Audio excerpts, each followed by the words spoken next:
Welcome, deep divers. Today we're diving into a really interesting case study. It's all about the Dr. Scholl's time off lace sneaker. You've probably seen these. They absolutely exploded on TikTok. Everywhere online, really. They promised comfort, style, and affordability. The magic combo, right? But the big question we always ask is it real? Or is it just internet hype? To get to the bottom of this, our deep dive today is pulling insights from a really detailed review. It's from the Savage Reviews YouTube channel. They really put these sneakers through their paces, trying to cut through the buzz and give us the straight scoop. Exactly. And our mission here isn't just to talk about a shoe. It's to unpack why it got so popular. We'll look at the design, what they promised, and crucially, this really fascinating split in what users actually experienced. The goal is to give you the details and nuances so you can figure out if this viral hit actually makes sense for you. Help you make a smart choice in all this online noise. Okay, let's start with that hype.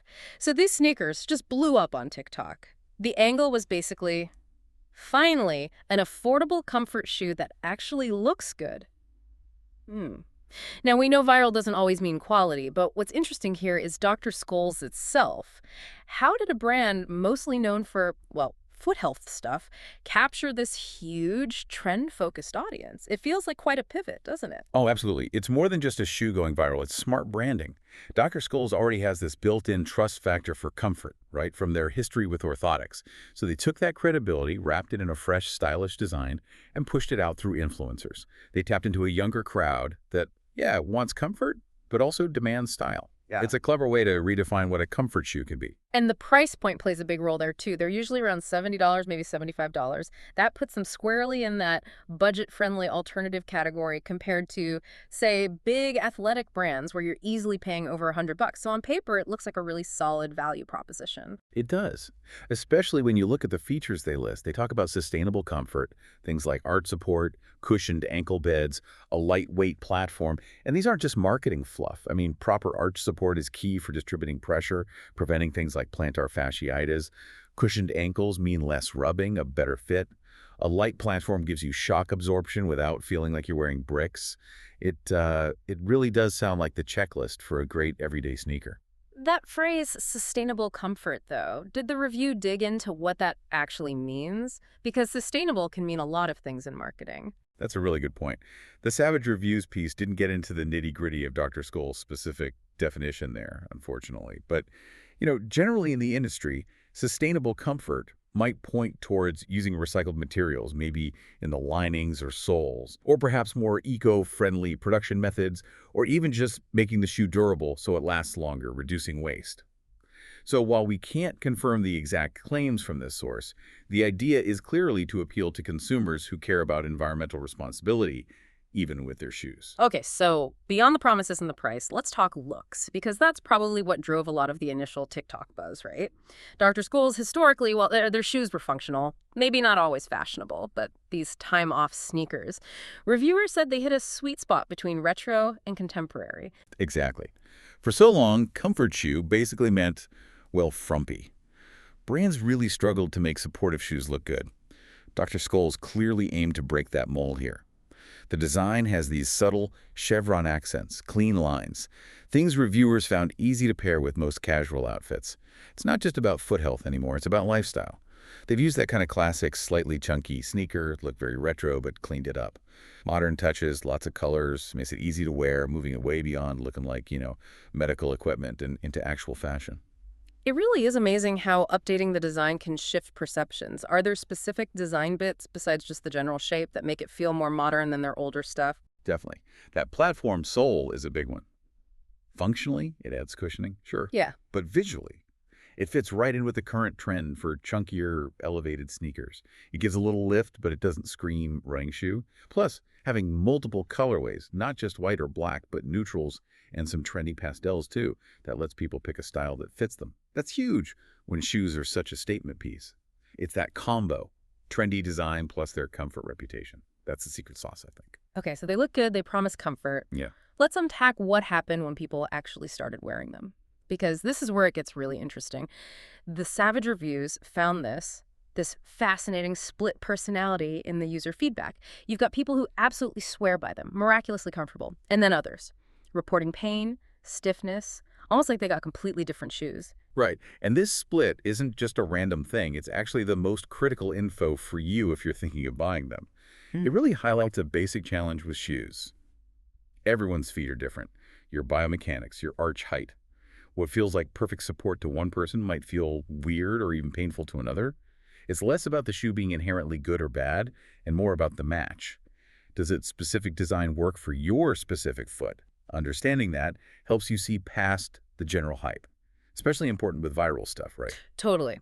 So on the plus side, you have users literally raving about wearing them through Disney World theme parks without a single blister. And anyone who's done a theme park day knows that's like the ultimate comfort test. That suggests real long-haul comfort for some folks. What is it about the shoe that lets it achieve that for some people? Well, yeah, the Disney testimonial. That's basically the gold standard for walking comfort, isn't it? Hmm. It suggests that if your foot shape and gait happen to align well with the shoe's design, then those features we talked about, the arch support, the platform, they actually do deliver for people who need that extra cushioning during long walking sessions. Ah. So maybe you have a moderate arch that fits the shoe's contour perfectly. Or maybe the platform really absorbs impact well for your stride. Then yes, you get that comfort. The review even mentioned people recommending them to older family members for European vacations, another high mileage scenario. So it points to genuine support for people on their feet a lot, especially if they usually struggle with flatter shoes. Okay, but then flip the coin. You have other users saying the shoes are uncomfortably stiff right out of the box, even causing foot pain during regular wear. Not just, oh, they need breaking in, but actual pain. How can the experience be so different?